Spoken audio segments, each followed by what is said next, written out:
Iran மீது அமெரிக்காவும் இஸ்ரேலும் இணைந்து தாக்குதலை தொடுத்து வருவதால் போர் பதற்றம் தொடர்ந்து நீடிக்கிறது. அமெரிக்காவின் நிலைகள் மற்றும் இஸ்ரேல் நாட்டின் மீது ஈரானும் பதிலடி தாக்குதலை தொடுத்து வருகிறது. இந்த நிலையில் ஈரானுக்கு ஆதரவாக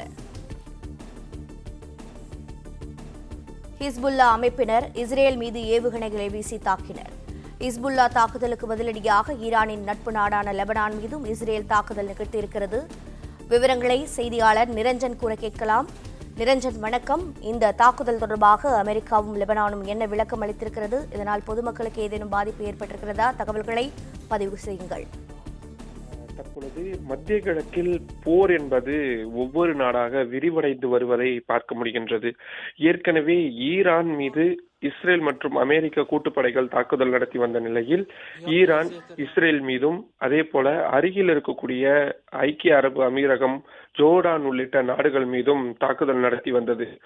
ஈரான் நடத்தியது பக்கத்து நாடுகளில் இருக்கக்கூடிய அமெரிக்க நிலைகளை குறிவைத்துதான்.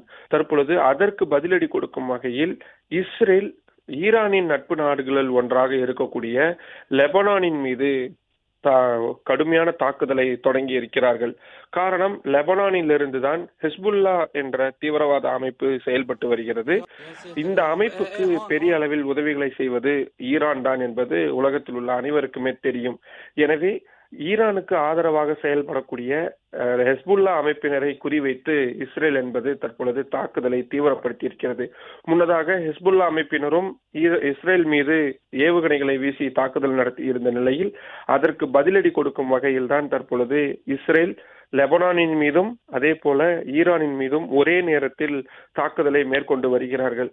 ஏற்கனவே ஹமாஸ், அதே போல ஹிஸ்புல்லா, ஹவுதி உள்ளிட்ட பல்வேறு முக்கியமான அமைப்புகளுக்கு ஈரான் தான் நிதி உதவி, ஆயுத உதவி மற்றும் பயிற்சிகள் வழங்குவது போன்றவற்றை செய்து வருகிறார்கள்.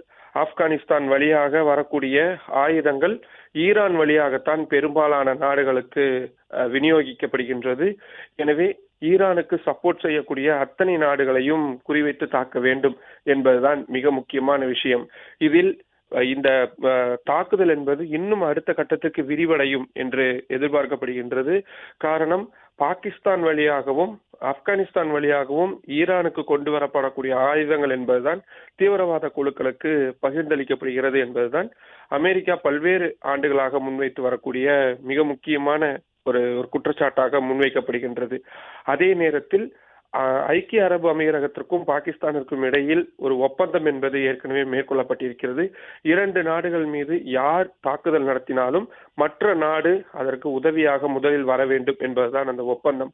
அந்த வகையில் ஒருவேளை பாகிஸ்தானின் மீது குறிவைத்து இஸ்ரேல் தாக்குதல் நடத்துகிறது என்றால், இது எல்லாமே ஹைப்போதெட்டிக்கல் தான், ஆனால் அப்படி ஒருவேளை நடக்கிறது, தீவிரவாத குழுக்களை குறிவைத்து ஒருவேளை இஸ்ரேல் தாக்குதலை நடத்துகிறது அல்லது ஆப்கானிஸ்தான் மீது நடத்துகிறது என்றால் இன்னும் இந்த போரானது, அந்த அளவானது இன்னும் விரிவடைந்து விடும் என்ற ஒரு அச்சமும் இருக்கிறது.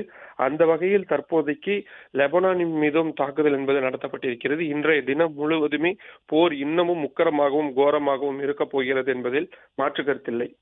பிளே ஸ்டோர் மற்றும் ஆப் ஸ்டோரில் இருந்து பாலிமர் செயலியை QR கோடு மூலம் பதிவிறக்கம் செய்யுங்கள். செய்திகளை உடனுக்குடன் பெறுங்கள்.